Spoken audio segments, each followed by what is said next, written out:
mestre em energias renováveis e coordenador de curso de meio ambiente aqui da Escola Salaberry. Bom, Diego, para início, como é que a gente pode definir o que é a compostagem? Boa tarde, turma. Então, a compostagem ela pode ser definida como um processo natural de decomposição da matéria orgânica, seja essa matéria orgânica de origem animal ou vegetal. O que acontece? Esse processo ele vai envolver muitas transformações complexas de natureza biológica e química. Então, alguns micro-organismos, como fungos e bactérias, eles vão atuar nesse processo de degradação da matéria orgânica, do carbono e dos demais nutrientes, e através disso, eles vão fazer com que haja o processo de formação do adubo. Então, resumindo, é aquele processo de decomposição da matéria orgânica realizado por fungos e bactérias, onde vai haver a transformação dessa matéria orgânica em composto para a formação de adubo. Então, muitas pessoas elas acham que a compostagem é complexa ou fedorenta. Já ouvi muito isso. É verdade, porque é muito comentado, então, para a galera saber como é mesmo. Tá. É normal realmente que nos primeiros dias do processo a gente sinta um determinado odor. Esse odor, ele é característico da atuação dos nossos micro-organismos. Então, quando esse odor aparecer, não significa que o nosso processo falhou. Pelo contrário, significa que ele está bem atuante. Mas ao longo dos dias, quando há uma maior estabilização desse processo de degradação, a tendência é que haja uma melhora nesse odor. Então, mas a compostagem, ela pode ser feita em casa, a gente pode conseguir usufruir dela, tipo, faça a compostagem na minha casa e eu tenho um benefício com isso. Não só pode, como deve. O que a gente tem presenciado é que a população mundial em determinados locais, elas têm aumentado. Então, com o aumento da população, envolve também o aumento do consumo de alimentos. Então, em determinados locais, nós temos presenciado o aumento da geração de restos de alimentos e de resíduos orgânicos. É importante a sua pergunta porque as pessoas acreditam que esse processo deve ser realizado somente em grande quantidade, para grandes geradores. No entanto, cada um de nós, individualmente, nós podemos realizar esse processo dentro de casa com os resíduos que nós próprios geramos. Não é necessário comprar uma máquina, uma ferramenta, uma plataforma nova, adquirir uma tecnologia. Pelo contrário, a solução individual para a compostagem pode ser bem mais simples e econômica do que a maioria das pessoas imagina. Então, já que a gente entrou nesse assunto sobre a compostagem individual, você fazer na sua casa, para quem está querendo começar, para quem está querendo fazer aquilo na sua casa, quais são os 3 itens básicos que a pessoa precisa ter para montar a sua primeira composteira doméstica? Tá. Primeiro passo é a gente fazer um correto gerenciamento dos resíduos sólidos. E aí esse gerenciamento, ele pode ser iniciado fazendo uma separação simples entre resíduos orgânicos, que são os restos de alimentos, dos demais resíduos. Então a gente pega simplesmente as sobras de alimentos, exclusivamente elas, e aí a gente vai separar. Depois que a gente fizer esse processo de separação, existe um mecanismo muito simples que a gente pode fazer. Basta a gente pegar 3 baldes, certo? 3 baldes com tampas. E aí a gente vai empilhar esses baldes. No primeiro balde, a gente vai colocar... E aí uma das soluções econômicas é você pegar 3 baldes, certo? Nesses baldes você vai empilhar eles. No balde de cima, na parte superior, nós vamos colocar folhas, nós vamos colocar terra e aí a gente vai colocar também restos de alimentos. O ideal é que a gente pegue alimentos com muita matéria orgânica e pouco carboidrato. O ideal é que a gente trabalhe muito com frutas, verduras, cascas, resto de arroz, resto de feijão. E aí o que vai acontecer? Nesse processo de decomposição, ele vai formar um líquido. Então, na parte inferior desse primeiro balde, a gente cria furos, certo? Para que esse chorume ele desça. E aí ele vai descer, ser filtrado até o terceiro balde. E aí a gente vai colocar um registro para que a gente possa eliminar esse líquido. É importante ressaltar que esse líquido, ele não é um subproduto do nosso processo que deve ser descartado. nesse líquido, por exemplo, há muita matéria orgânica dentro da sua concentração.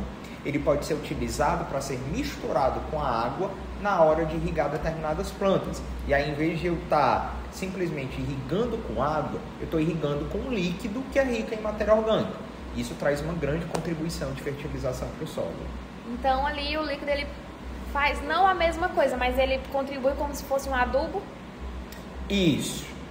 Ele não é um adubo porque ele não é uma parte sólida, mas ele é rico em matéria orgânica. Ele também vai estar contribuindo para esse processo de fertilização. E sobre o que não deve ser colocado na composteira? Tem alguma coisa específica ali que é proibido, alguma coisa do tipo? É importante nós evitarmos determinados alimentos, como ossos e carnes. O processo de degradação deles é muito mais complexo, então eles podem interferir na eficiência a curto prazo da nossa composteira. A composteira doméstica, ela leva mais ou menos quanto tempo para fazer a ação dela? De 30 a 60 dias, nós podemos verificar os primeiros resultados. Entendi. E sobre o equilíbrio? O senhor falou sobre folhas, né? E o material orgânico. Como é que é feito esse equilíbrio? Coloca quanto de cada? Tem a quantidade certa? Você pode observar uma concentração média entre folhas e adubo e solo, entre matéria orgânica. Você pode fazer uma proporção de 1 para 1. É interessante ressaltar também, muitas pessoas perguntam, e aí vai uma dica para a galerinha aí de casa. É obrigatório fazer o uso de minhocas para esse processo? A resposta é não. Embora as minhocas elas possam participar do processo de aceleração desse processo, elas não são um fator que vai comprometer o resultado da nossa compostagem. Ok. E sobre manutenção? Você faz, deixa ali, você consegue... Você não usa aquele material para sempre, né? Ele não é para sempre. Como que faz? Sobra alguma coisa que não consegue reutilizar? Como é? O ideal é que depois da nossa primeira leva, nesse processo de 30 a 60 dias, a gente vá refazer esse processo.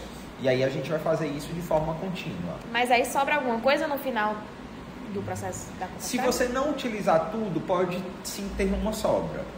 Mas é matéria orgânica e você também pode descartar no solo. Entendi. E sobre o resultado final, depois de todo o processo, como a gente sabe que o composto está pronto para ser usado? Como é a textura e a aparência? Tá, esse solo ele tem uma coloração mais escura, né, por conta da matéria orgânica, e ele vai estar úmido. É interessante lembrar que o processo de umidade e temperatura, eles vão contribuir com o nosso processo. Então a gente pode colocar uma matéria orgânica mais úmida e até adicionar um pouco de água para dar umidade a esse material. E se o senhor pudesse dar um único conselho para quem está pensando em começar a compostar amanhã, qual seria? Comece. Às vezes a gente perde muito tempo pensando em determinadas soluções ou dizendo para si mesmo que vai fazer, mas não começa. E aí o primeiro passo que a gente precisa para começar qualquer coisa é andar, é se mover. Então eu quero incentivar todas as pessoas que estão ouvindo aí esse podcast que em vez de pensar na teoria ou no pensamento sobre as coisas, haja, vá em frente, tome o primeiro passo. É assim que a gente inicia.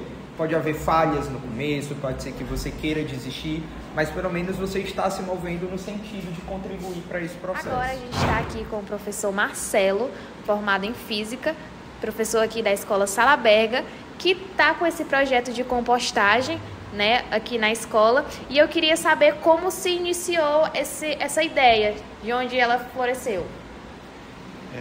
Essa ideia ela já antigamente é algo que eu faço na minha casa, né, para reaproveitar os alimentos de origem orgânica.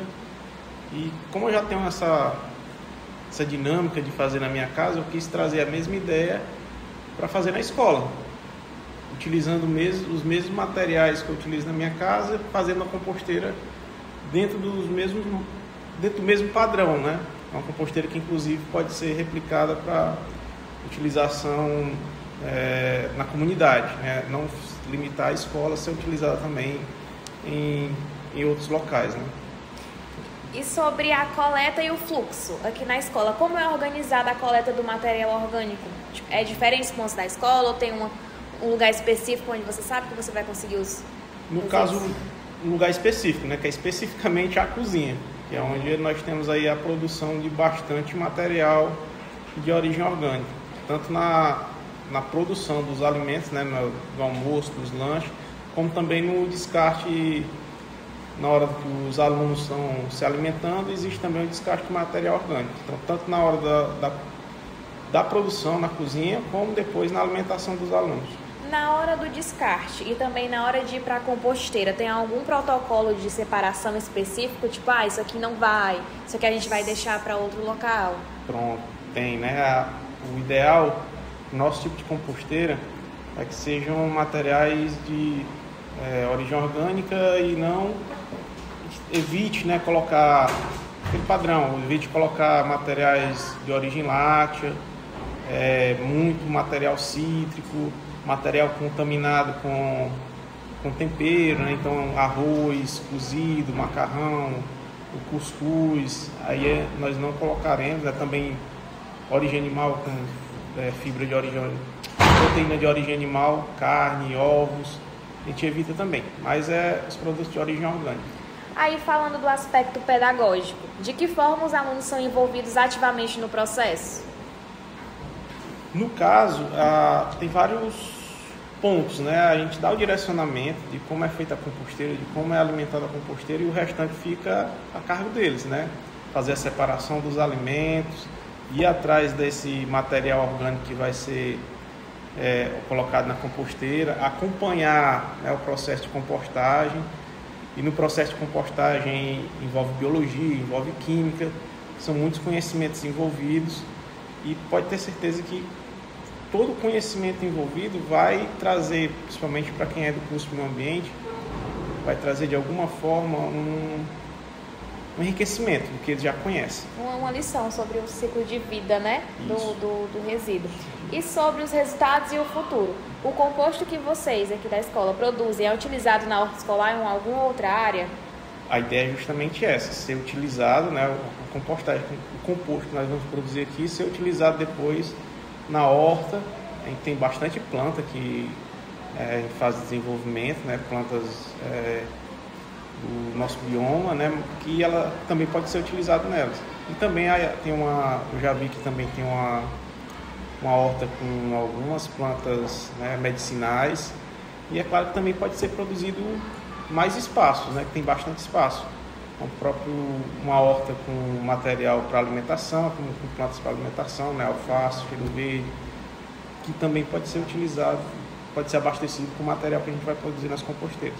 Ótimo. E para finalizar, um conselho para outras escolas, para um professor, um gestor que está pensando em começar, qual é o seu conselho?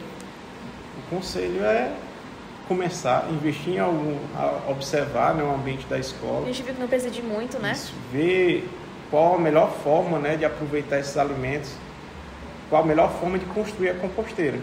Porque evitar desperdício e direcionar isso que seria desperdiçado para algo que vai, vamos dizer assim, ser aproveitado no futuro, então vai diminuir muito essa questãozinha do jogar fora, né? Do gente não dar um direcionamento adequado para os alimentos. Muito obrigada pela sua participação. Esse foi o podcast da equipe 6 da Escola Salaberga do curso de Meio Ambiente. Obrigada.